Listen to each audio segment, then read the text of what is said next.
और बाइबल च लिखिया तुहाडी जिंदगी च जिहड़ा मैनू परमेश्वर दे आत्मा ने सिखाया, तुहाडी जिंदगी च 5 तरह के काम करदा ब्लड। पहला काम छुटकारा करदा, तुहाडा अनंत छुटकारा।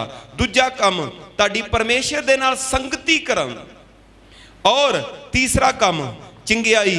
चौथा काम सुरक्षा। और पंजवां काम तुहानू शैतान ते अथॉरिटी दिंदा, अधिकार दिंदा शैतान ते।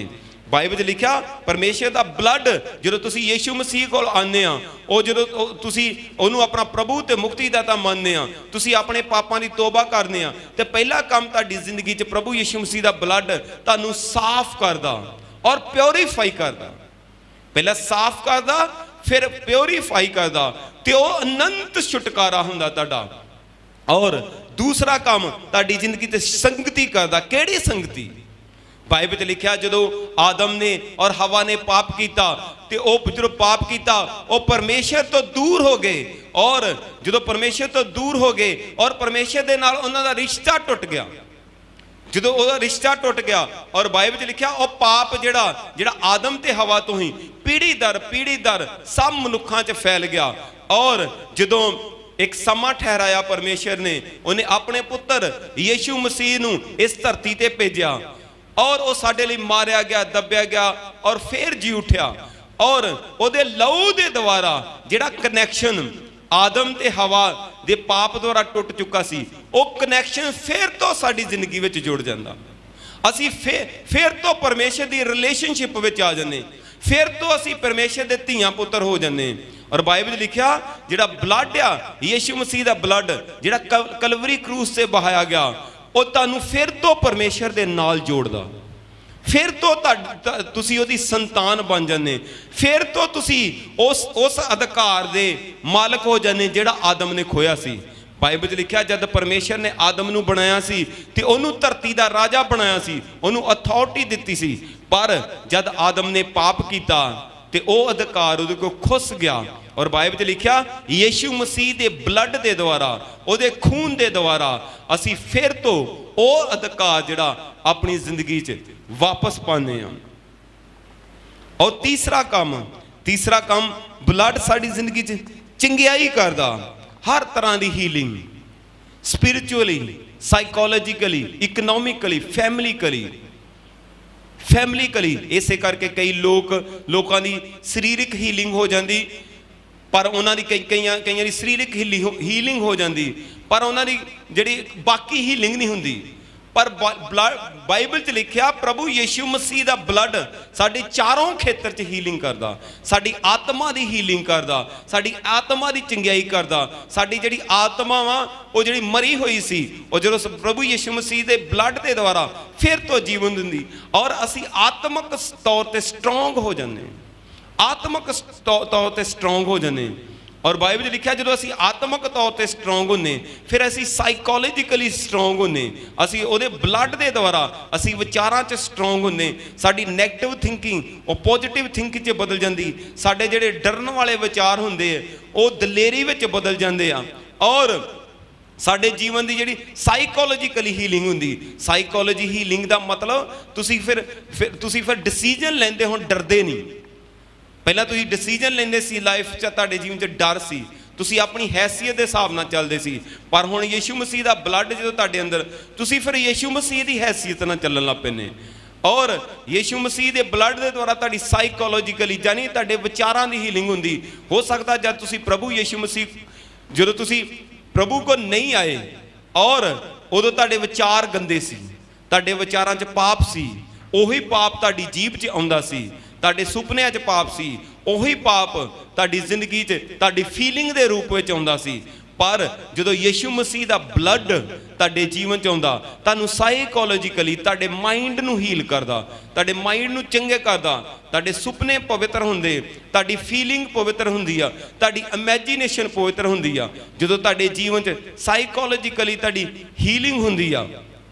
और बाइबल च लिखिया बाइबल च लिखिया परमेश्वर का जो ब्लड आ, प्रभु यीशु मसीह का ब्लड आ, तुहानू साइकोलॉजिकली हील करदा और तुसी विचारां च स्ट्रोंग हुंदे आ और तुसी दलेर हुंदे आ। और जिहड़ा डिसीजन तुसी लै नहीं सकदे वो डिसीजन तुसी लैण लई तुहानू एक पावर मिलदी आ।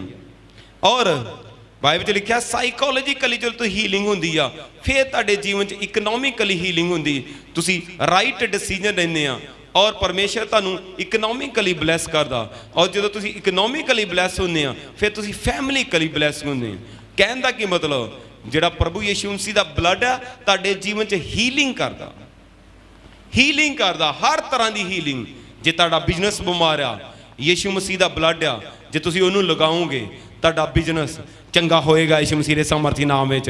जे तुहाडा शरीर बीमार आ, जे तुसी शरीर ते लगाओगे तुहाडा शरीर चंगा होएगा यीशु मसीह दे सामर्थी नाम विच। हर एक चीज़ जो तुहानू लगदी तुहाडे जीवन च बीमार आ, यीशु मसीह दा ब्लड उस जिहड़ी बीमारी नू मतलब ठीक करदा, उस बीमारी नू हील करदा। जे अज जे साडे चर्च विच हीलिंग हुंदी आ ते ओ निरी मेरी प्रार्थना द्वारा नहीं हुंदी, ओ यीशु मसीह दे बहाए गए ब्लड ना जिहड़ा उन्हें कलवरी क्रूस के उपर बहाया ओदे द्वारा हुंदी आ।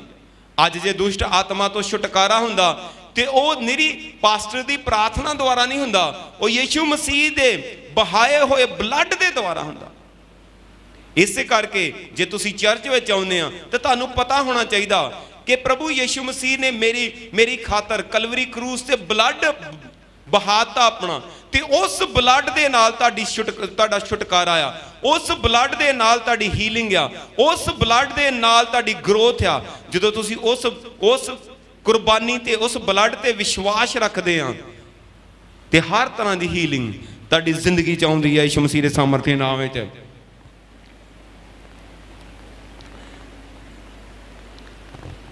और चौथा काम सुरक्षा। मेरे नाल वचन पढ़ांगे, निर्गमन ओदी 12:13।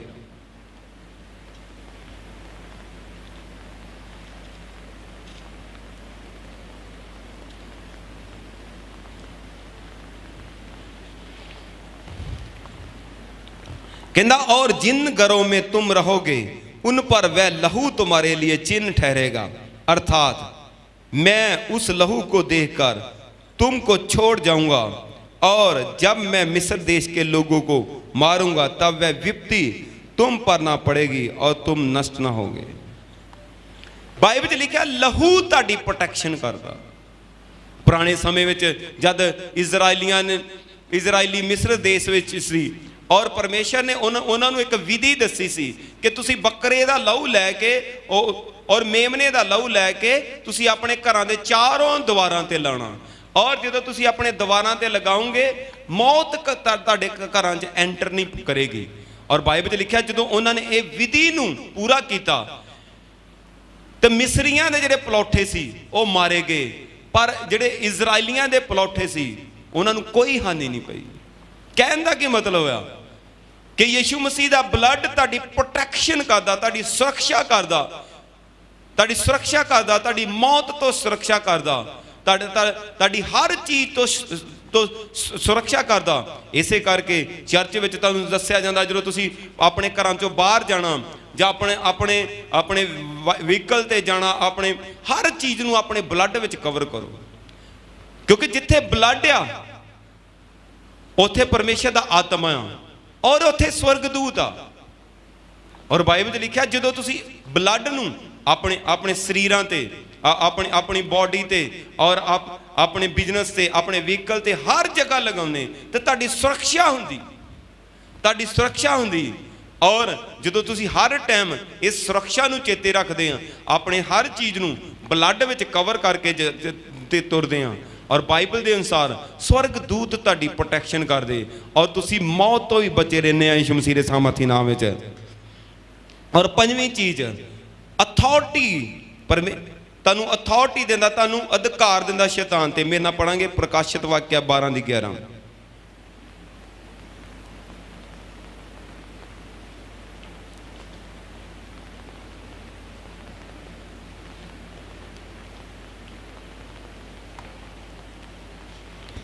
लिखा वह मेमने के लहू के कारण और अपनी गवाही के वचन के कारण उस पर जयवंत हुए और उन्होंने अपने प्राणों को प्रिय न जाना, यहां तक कि मृत्यु भी सह ली। बाइबल जी लिखा प्रभु यीशु मसीह का लहू तुहानू अथॉरिटी देंदा, शैतान ते तुहानू अधिकार हुंदा। और बाइबल च लिखा मेमने दे लहू नाल और अपनी जिहड़ी गवाही दे नाल शैतान ते जयवंत हुंदे। जदों तुसीं हर टाइम याद रखदे आ यीशु मसीह दे लहू नूं, यीशु मसीह दी कुर्बानी नूं और अपनी टेस्टेमनी देंदे आ। टेस्टेमनी दा मतलब जां तो तुसीं जिहड़ी टेस्टेमनी तुसीं पहली बारी चर्च आए और तुसीं चंगे हो गए और जां तुसीं आजाद हो गए, तो जां अपनी टेस्टेमनी तुसीं वचन तो दिंदे आ कि मैं यीशु मसीह दे लहू नाल हुण खरीदिया गया, हुण मैं आम इंसान नहीं हाँ, मैं परमेश्वर दी संतान हाँ। जो तुसीं दोने गल्लां कहंदे आ कि मैं यीशु मसीह दे लहू नाल खरीदिया गया, हुण मैं परमेश्वर दी संतान हाँ। और बाइबल च लिखा तुसीं शैतान ते जयवंत होने। ये छोटी जी गल नहीं कि जो तुसीं यीशु मसीह दे लहू दे नाल शैतान ते जयवंत आ और यीशु मसीह दे लहू करके ही तुसीं ओहदे ते जयवंत होने।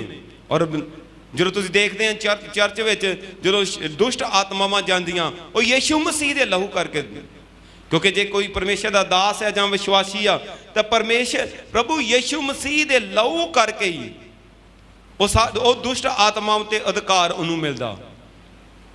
और जो यीशु मसीह दे लहू करके ही शैतान ते जयवंत होंदे हैं।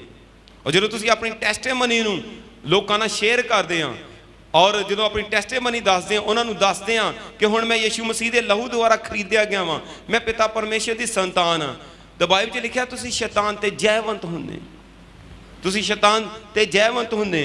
और इसे तरह 5 चीज़ां तुहाडी जिंदगी च छुटकारा। पहला काम यीशु मसीह दा लहू तुहाडे जीवन छुटकारा करदा। दूसरा काम यीशु मसीह दा लहू तुहानू फिर तो परमेश्वर दे नाल जोड़दा। तीसरा काम तुहाडे जीवन च चंगियाई करदा। चौथा काम तुहाडे जीवन च सुरक्षा करदा। ते पंजवां काम शैतान ते तुहानू अधिकार दिंदा। वो अधिकार जिहड़ा आदम ने खोलिया सी वो अधिकार तुहानू वापस मिलदा। साडी जिंदगी च सानू हर समय अपने आखिरी साह तक यीशु मसीह दे लहू की जरूरत है। बहुत सारे लोग आ उन्होंने पता नहीं असी चर्च के आए हाँ, असी चंगे हो गए हाँ और साडा छुटकारा हो गया, उन्होंने बपतिस्मा भी ले लिया, पर उन्होंने इस चीज़ का ज्ञान नहीं है कि ये साडी जिंदगी में सारा कुछ होया किदां। मैनू पवित्र आत्मा ने कहा बहुत सारे लोगों को ये सारियां गल्लां दा पता आ, पर फिर भी कुछ लोग इदां दे आ जिहड़े नवे लोग उन्होंने पता नहीं कि साडा छुटकारा क्यों होया, साडी सुरक्षा किदां आ, साडी हीलिंग किदां होई आ, असीं हुण सुरक्षित किदां रह सकदे। मैनू पवित्र आत्मा ने कहा तू 10 लोगों नूं कि यीशु मसीह दे लहू करके तुहाडी सुरक्षा है, यीशु मसीह दे लहू करके तुसी चंगे होए हैं, यीशु मसीह दे लहू करके तुसी परमेश्वर दी संतान बने हैं, यीशु मसीह दे लहू करके तुसी शैतान ते जयवंत होए हैं।